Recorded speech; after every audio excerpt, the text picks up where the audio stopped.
Assalamualaikum warahmatullahi wabarakatuh.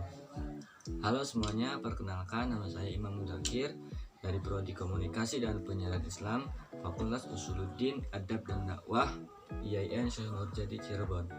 Nah, pada kesempatan kali ini saya akan menjelaskan apa yang telah saya dapat pada mata kuliah Pendidikan Kewarganegaraan di semester 1 ini. Di bab pertama, saya mendapatkan pelajaran tentang hakikat pendidikan kewarganegaraan dalam mengembangkan kemampuan utuh sarjana profesional. Yang kedua, identitas nasional sebagai salah satu determinan dalam pembangunan bangsa dan karakter. Yang ketiga, konsep esensi dan urgensi dalam kehidupan berbangsa dan bernegara. Yang keempat, sumber historis, sosiologis, dan politik tentang konstitusi dalam kehidupan berbangsa dan bernegara Indonesia. Yang kelima, konsep dan urgensi harmoni, kewajiban dan hak negara dan warga negara. Yang keenam, sumber historis, sosiologis, dan politik tentang harmoni, kewajiban dan hak negara dan warga negara Indonesia. Yang ketujuh, demokrasi Pancasila. Yang kedelapan, implementasi demokrasi beberapa negara. Yang kesembilan, konsep dan urgensi penegakan hukum yang berkeadilan. Yang kesepuluh, konsep dan urgensi wawasan Nusantara. 11, konsep dan urgensi ketahanan nasional dan bela negara. Yang ke-12, mengetahui kelebihan bangsa Indonesia yang sesuai dengan wawasan untuk mewujudkan ketahanan nasional. Dan yang terakhir adalah anti korupsi. Baiklah, mari kita beranjak pada materi yang pertama, yaitu hakikat pendidikan kewarganegaraan dalam mengembangkan kemampuan utuh sarjana dan profesional. Nah, Undang-Undang Nomor 12 Tahun 2012 tentang Pendidikan Tinggi lebih eksplisit dan tegas dengan menyatakan bahwa mata kuliah kewarganegaraan sebagai mata kuliah yang wajib. Dikatakan bahwa mata kuliah kewarganegaraan adalah pendidikan yang mencakup tentang Pancasila, Undang-Undang Dasar Negara Republik Indonesia, kemudian NKRI, dan Bhinneka Tunggal Ika. Nah, yang kedua yaitu identitas nasional. Apa sih pengertian identitas nasional itu? Jadi identitas nasional ini adalah tanda atau jati diri yang melekat pada suatu bangsa yang dapat membedakan dengan negara lain. Nah, lalu apa saja identitas nasional Indonesia yang kita miliki? Yang pertama adalah bahasa Indonesia, yaitu sebagai bahasa nasional. Bendera negara, yaitu bendera merah putih.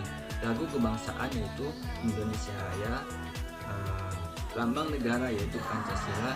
Semboyan negara adalah Bhinneka Tunggal Ika. Dasar falsafah negara, yaitu Pancasila. Kemudian hukum dasar negara, yaitu Undang-Undang Dasar. Lanjut ke bab yang ketiga, yaitu konsep esensi dan urgensi dalam kehidupan berbangsa dan bernegara. Dalam bab ini kita diberikan pengetahuan tentang konstitusi. Apa sih konstitusi itu? Jadi konstitusi adalah seperangkat pengaturan atau hukum yang berisi pengaturan tentang ketentuan bagaimana hukum negara diatur dan dijalankan. Fungsi dari konstitusi yaitu membatasi kekuasaan pemerintah, kemudian sebagai kelahiran suatu negara, kemudian sebagai identitas nasional dan lambang, dan yang terakhir pelindung hak asasi manusia dan kebebasan warga suatu bangsa. Pentingnya konstitusi bagi sebuah negara. Tentu saja konstitusi itu sangat penting.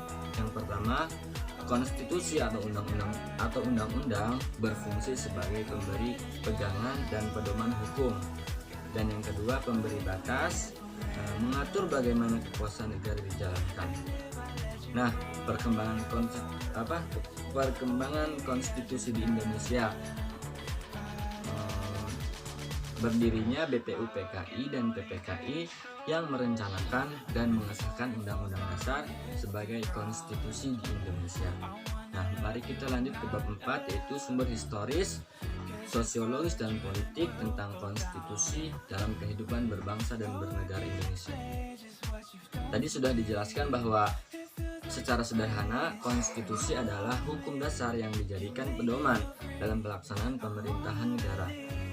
Konstitusionalisme adalah paham yang menganut prinsip bahwa konstitusi menjadi perwujudan hukum tertinggi yang harus dipatuhi dan ditaati oleh semua elemen negara, termasuk pemerintah dan rakyat.